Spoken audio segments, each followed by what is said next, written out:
Hello students, I'm again back with part 2 of chapter number 16, the Union Legislature. Students, I hope you all have seen part 1 of this chapter. If not, do watch it. बेटा यहाँ तक जो भी कुछ chapter में है वो हम पार्ट 1 में कंप्लीट कर चुके हैं. हम पार्ट 2 स्टार्ट करेंगे स्पीकर से. ठीक है बात. तो जो स्पीकर होता है वो प्रिसाइडिंग ऑफिसर होता है लोकसभा का. स्पीकर कौन होता है बच्चा? Presiding officer. मतलब जो भी प्रोसीडिंग्स चलती रहती हैं लोकसभा में, जो डिबेट डिस्कशन जो डेलिब्रेशन चलते हैं, उनको प्रिसाइड करना किसका काम होता है? लोकसभा स्पीकर का. ठीक है बात. लोकसभा की मीटिंग्स को कंडक्ट कराना, डिसिप्लिन को मेंटेन करना. कितनी बार हम लोग वीडियोस आते ही हैं, भले वो रील्स में हो, यूट्यूब में हो, जहाँ हम देख रहे हैं कि बहुत इनडिसिप्लिन दिखाया जाता है लोकसभा में. लोग हंगामा कर रहे होते हैं. अभी भी लोकसभा नहीं चल पा रही है, अभी करंट में भी लोकसभा नहीं चल पा रही है इन्हीं प्रॉब्लम्स के कारण. तो लोकसभा में डिसिप्लिन रहे वो देखना किसका काम होता है? स्पीकर का. Supervises the work of the house. जो लोकसभा में कितना काम चल रहा है, क्या क्या हो रहा है, क्या नहीं हो रहा है, उसको सुपरवाइज करते हैं, डिसिप्लिन को मेंटेन करते हैं और मीटिंग्स को कंडक्ट कराते हैं हमारे स्पीकर. ये है हमारे करंट लोकसभा स्पीकर. करंट में आप अगर अभी लोकसभा की डिबेट्स ऐसे गूगल पे डालो या यूट्यूब पे डालो डिबेट्स ऑफ लोकसभा, तो आपको डिबेट मिलेगा और उसी में यही सबको बोल रहे होंगे, महोदय बैठ जाएं, महोदय आप ऐसा नहीं कर सकते, महोदय चेयर को एड्रेस करें. ये हैं ओम बिरला. क्या नाम है इनका बच्चा? ओम बिरला. ठीक है. अब हम पढ़ेंगे राज्यसभा को. बेटा तो राज्यसभा को ये क्या कहते हैं? Upper house of parliament. Composition क्या होता है राज्यसभा का? मैक्सिमम स्ट्रेंथ हो सकती है राज्यसभा की 250. इसमें से जो 238 मेंबर्स हैं ये यूनियन टेरिटरीज और स्टेट से आएंगे. ठीक है बात. बचे हुए जो 12 हैं ये नॉमिनेटेड मेंबर्स होते हैं और इन्हें नॉमिनेट कौन करते हैं? हमारे प्रेसिडेंट. आई बात समझ में? Different different field. कोई साइंटिस्ट होगा, कोई बहुत बड़ा लॉरिएट होगा, मतलब कोई सिंगर होगा, कोई डांसर होगा, कोई स्पोर्ट्स पर्सन होगा, जिन्होंने अपनी फील्ड में एक्सीलेंस को अचीव किया होगा, ऐसे 12 पर्सन्स को नॉमिनेट करते हैं हमारे प्रेसिडेंट. और बाकी के जो 230 होते हैं वो इलेक्ट होके आते हैं. चलो अब बुक में देखेंगे जो मैक्सिमम स्ट्रेंथ है राज्यसभा की वो कितनी होती है? 250 मेंबर्स होती है. आ गया समझ में? चलो. इसमें से जो 238 मेंबर्स होते हैं वो स्टेट्स और यूनियन टेरिटरीज से आते हैं. सीट्स हर स्टेट को अलॉटेड है अकॉर्डिंग टू इट्स पॉपुलेशन. देखो मध्य प्रदेश, राजस्थान, यूपी, इनकी हम बात करें तो बिहार कंपैरेटिवली इनका साइज बड़ा है. तो यहाँ पर जो राज्यसभा को सीट्स दी जाएंगी ऑब्वियस सी बात है वो गोवा, मेघालय, मिजोरम से कम होंगी. ठीक है बात. चलो. तो टोटल 238 मेंबर्स होते हैं जो स्टेट्स और यूनियन टेरिटरी से जाते हैं. सीट्स अलॉट की जाती है हर स्टेट को उसकी पॉपुलेशन को देख के. ये जो मेंबर्स हैं ये, अच्छा हाँ दूसरी बात, अभी जितने भी स्टेट्स का मैंने नाम लिया जैसे बिहार का, मध्य प्रदेश का, उत्तर प्रदेश का, इवन राजस्थान. तो राजस्थान जितना बड़ा एरिया है, देखो पॉपुलेशन डेंसिटी उतनी ज़्यादा तो नहीं पर एरिया तो बड़ा है ना. तो इनकी जो सीट्स होंगी वो ज़्यादा ही होंगी एज कम्पेयर टू गोवा जो साइज़ में छोटा है. तो पॉपुलेशन तो कम रहेगी उस स्टेट में. अब साइज़ छोटे के से तो बहुत ज़्यादा पॉपुलेशन तो नहीं रह रही होगी. मिजोरम, त्रिपुरा, यहाँ तो पॉपुलेशन डेंसिटी है ही बहुत कम, तो सीट्स मिलेंगी कम. चलो.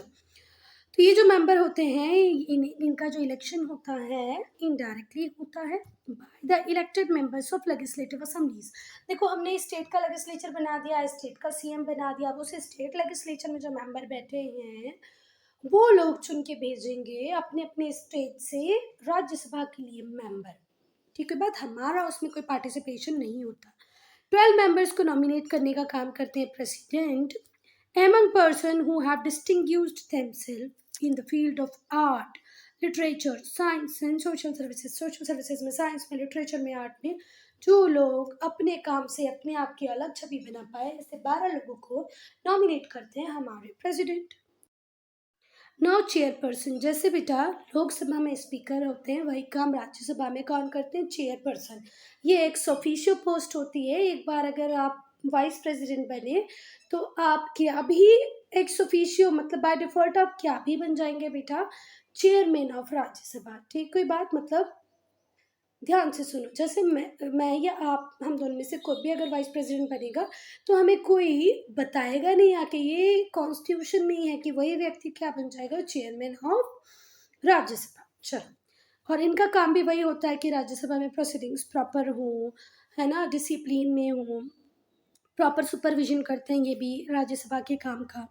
बेसिक क्वालिफिकेशन क्या चाहिए राज्यसभा का मेंबर बनने के लिए, तो आप इंडियन सिटीजन हो, भारतीय नागरिक हो, should be at least 30 years of age. बच्चा, लोकसभा में जाने के लिए आपका सिर्फ 25 साल का होना जरूरी है, पर आप अगर राज्यसभा में जाना चाहते हो तो कितने साल के होने चाहिए, 30 साल के। ठीक है ये बात। Should be a registered voter, और आप एक रजिस्टर्ड वोटर होने चाहिए। चलो, अब हम बात करेंगे राज्यसभा के टर्म की। तो राज्यसभा एक परमानेंट हाउस है बच्चा, जैसे लोकसभा पूरा पूरा डिसॉल्व हो जाता है ऐसा नहीं होता है।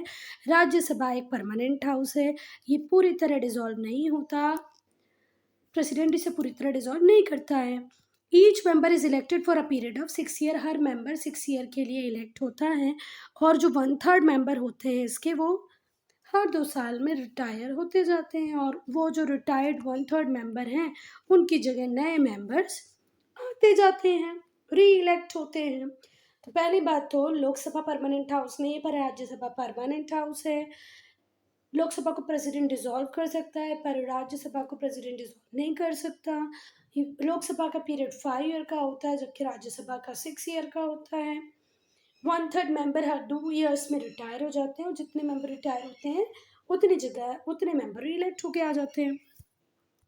फंक्शंस ऑफ पार्लियामेंट, बहुत ध्यान से सुनना। पहला है लॉ मेकिंग फंक्शन, कानून बनाने वाले काम। पहला, जो पार्लियामेंट होती है वो न्यू लॉज बनाती है, और जो एग्जिस्टिंग है, जो अभी करंट में है, उन्हें मॉडिफाई करती है। वो सारे सब्जेक्ट में लॉज बनाएगी जो यूनियन लिस्ट में दिए हैं और कॉन्करेंट लिस्ट में दिए हैं। ठीक है बात। चलो, कोई मनी रेज नहीं कर सकते और स्पेंड नहीं कर सकते। No money can be raised और स्पेंड बाय द गवर्नमेंट, सरकार कोई भी पैसा रेज भी नहीं कर सकती, खर्च भी नहीं कर सकती without the approval of Lok Sabha. जब तक लोकसभा का अप्रूवल नहीं मिल जाएगा, किसी भी पैसे को ना ही तो रेज करना है ना ही तो खर्च करना है। अब मनी बिल, मनी बिल क्या होता है, such as the annual budget. Money bill किसको कहते हैं, एनुअल बजट को कहते हैं। Can only be introduced in Lok Sabha. और जो मनी बिल होता है वो बच्चा कहीं कहाँ पर ही सिर्फ इंट्रोड्यूस होता है, कहाँ, लोकसभा में।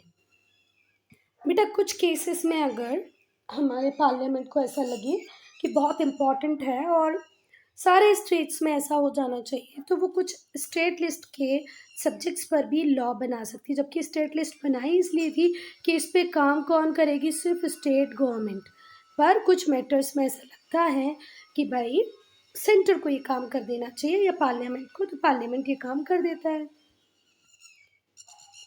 और बेटा, अगर हमें कॉन्स्टिट्यूशन में कोई अमेंड करना है, कोई अमेंडमेंट करना है, कोई सुधार करना है, अमेंडमेंट मतलब होता है कोई चेंज, कोई सुधार। तो अगर आपको कॉन्स्टिट्यूशन में कोई अमेंडमेंट करना है तो वो बिल सिर्फ सिर्फ सिर्फ कहाँ पर इंट्रोड्यूस हो सकता है बच्चा, पार्लियामेंट में ही इंट्रोड्यूस हो सकता है। ठीक है बात। तो only the parliament can introduce a bill to amend the constitution. Constitution में, संविधान में कोई सुधार करना है तो सिर्फ पार्लियामेंट ही कर सकती है। चलो, बजट। बजट क्या होता है बच्चा, बजट इज एन एस्टीमेट। जैसे हम लोग कहीं बाहर जाते हैं तो हम भी बजट बनाते हैं ना भैया, टिकट्स इतने के लेंगे, यहाँ पर फूड होगा, इस होटल को लेंगे तो है ना इतना खर्च होगा। तो बजट जो है वो एक स्टेटमेंट होता है, हमारे घर का अपना होता है, पर पूरी कंट्री के लिए भी बजट बनता है ना।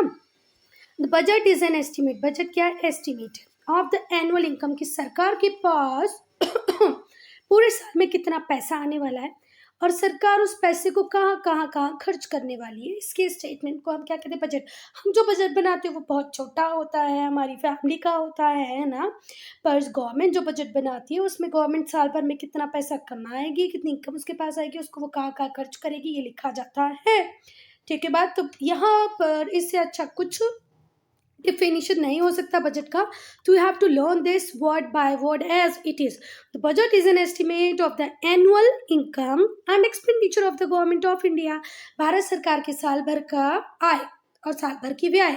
इनकम मतलब आय, एक्सपेंडिचर मतलब व्यय। इसके एस्टिमेट को ही हम क्या कहते हैं बच्चा, बजट। सब एस्टिमेट होता है, एग्जैक्टली तो हमें नहीं पता होता ना बेटा क्या होने वाला है, हम एस्टिमेट कुछ भी लगा लें। कोरोना जैसा कोई भयंकर वायरस आता है तो वो सारे के सारे एस्टीमेट को ख़त्म करके रख देता है। पर ठीक है, फिर भी इसमें एस्टीमेट होता है, एक्चुअल फिगर्स नहीं होते हैं, क्योंकि ऐसी सिचुएशन में हम क्या किसी चीज़ को फोरकास्ट कर सकते हैं? बिल्कुल नहीं।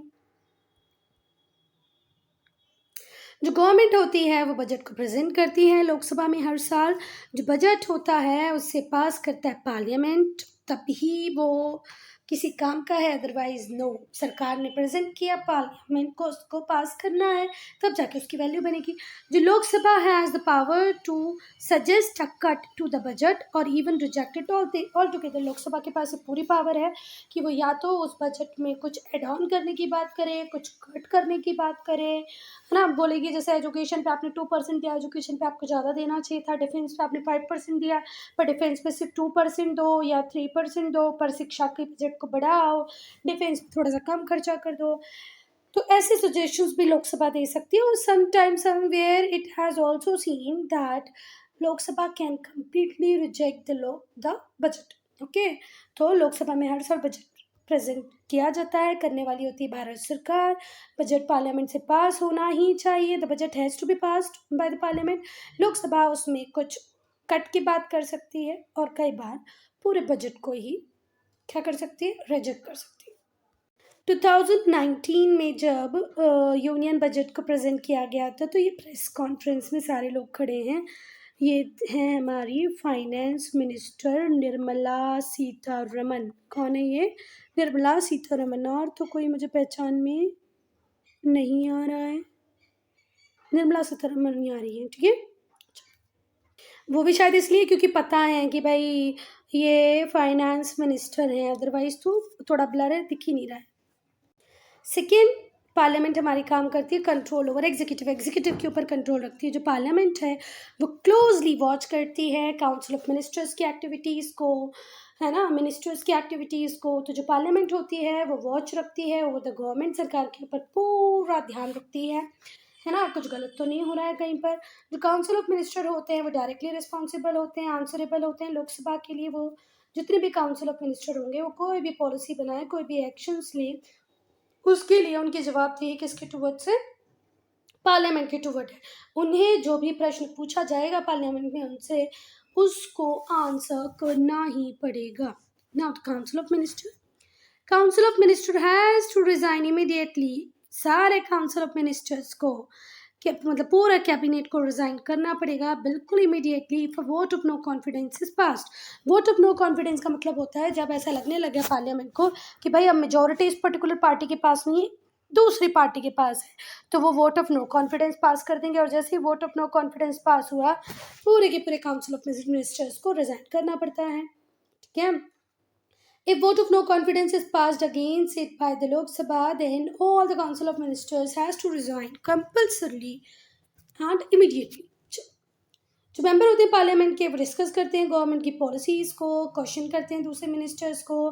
देखो, लोकसभा में सिर्फ एक रूलिंग पार्टी नहीं होती बच्चा, अपोजिशन पार्टी भी होती हैं, ठीक है। ये जो रूलिंग पार्टी हैं अगर ये अलायंस में होंगे, कोलिशन के होंगे, तो इनके कोलिशन पार्टनर होंगे ए बी सी। अपोजिशन में भी बहुत सारी पार्टी होंगी, कुछ स्टेट पार्टी होंगी, कुछ रीजनल पार्टीज़ होंगी, है ना, कुछ नेशनल लेवल की पार्टीज़ होंगी।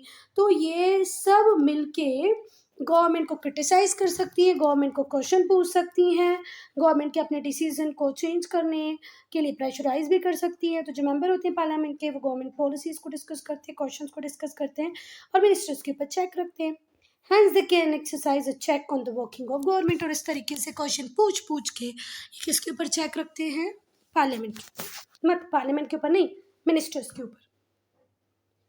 मेंबर ऑफ पार्लियामेंट गवर्नमेंट की पॉलिसीज़ को डिस्कस करेंगे, क्वेश्चंस करेंगे मिनिस्टर से। इस तरीके से मिनिस्टर के ऊपर क्या रखते हैं? चेक।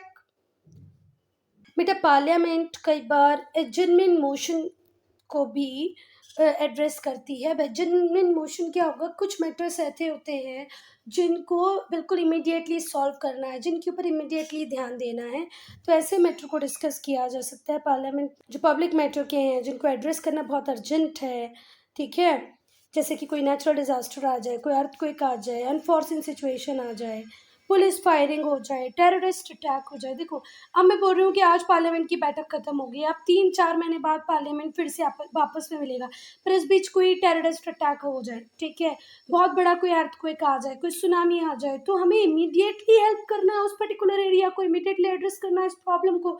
तो इसके लिए क्या लेके आते हैं पार्लियामेंट में, एडजमेंट मोशन, और एडजमेंट मोशन में सारे मेंबर ऑफ पार्लियामेंट मतलब लोकसभा मेंबर्स आएंगे, वो अपनी चीज़ों को डिस्कस करेंगे, है ना, और एक प्रॉपर सुटेबल सोल्यूशन निकालेंगे।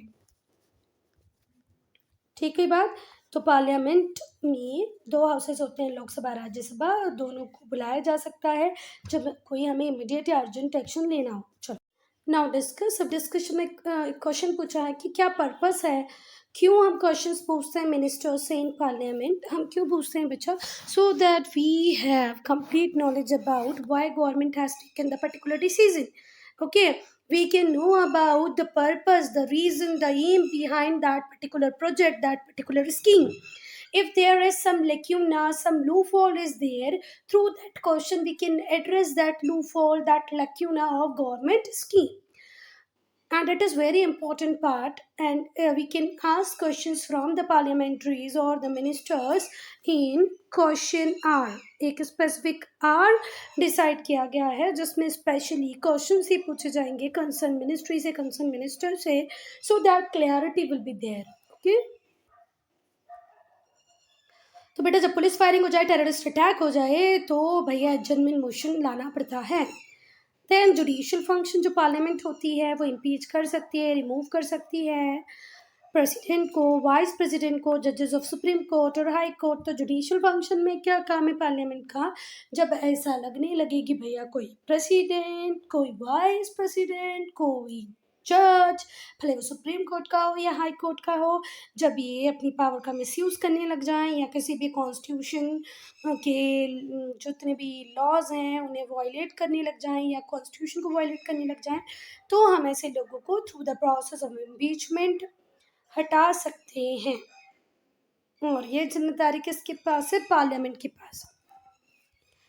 इलेक्टिव फंक्शंस जो पार्लियामेंट होती है उसका इंपॉर्टेंट रोल होता है in the election of president and vice president. Elective role में क्या लिखोगे, प्रेसिडेंट वाइस प्रेसिडेंट को इलेक्ट कौन करता है, पार्लियामेंट।